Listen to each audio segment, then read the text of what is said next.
Последняя рисунка у нас спорт, Airsoft или страйкбол. Как скажешь, так хорошо, но армия у них очень быстро растет и на Литве.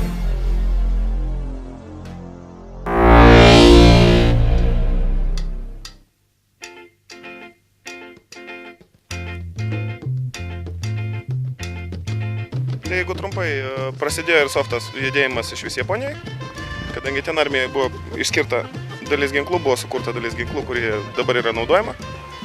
Pirmoji firma Tokio Marui. Vienu žodžiu, iš pradžių su tais ginklais treniruodavos tikra armija, paskiau prasidėjo entuziastų judėjimas, prasidėjo tokie šaudimai kaip pas mus dabar. Lietuvo Airsoftas pasirodė maždaug prieš 4, gal 5 metus. Šiuo metu turime mes ko gero bent jau čia susirinkusio apie 250 entuziastų iš visos Europos, pradedant Kaliningrado sritim, baigiant ko gero Estiją, gali būti, kad netgi čekų turim. Pagrindas. Ginklai panašus į tikrus, pagal svorį, pagal dydį, pagal formą, pagal viską, užsitaiso pakankamai realistiškai. Vienintelis dalykas, kas skiriasi, kad žinoma šaudom ne švininiais šratais, o plasmasiniais.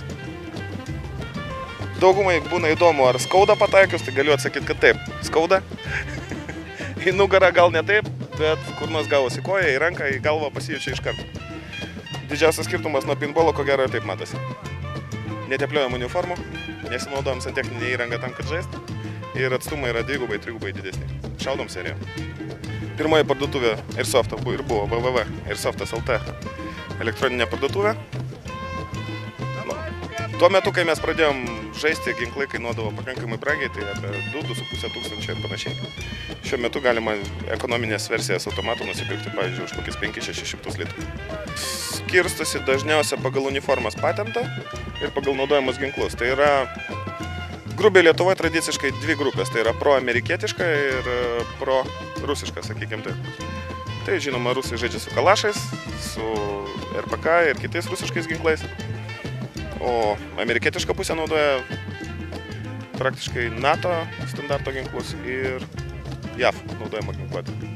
Šiaip tai yra pageidautina, nes žmogus lakstantis su desantininku rusišku kombinezonu ir nešantis rankose amerikietišką kulkosvaidį atrodo gan įdomiai. Tokius mes vadinam pokemonais.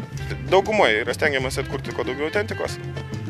Žinoma, karas netikras, todėl įvedamas kai kurios korektyvos, niekas nebijo mirti.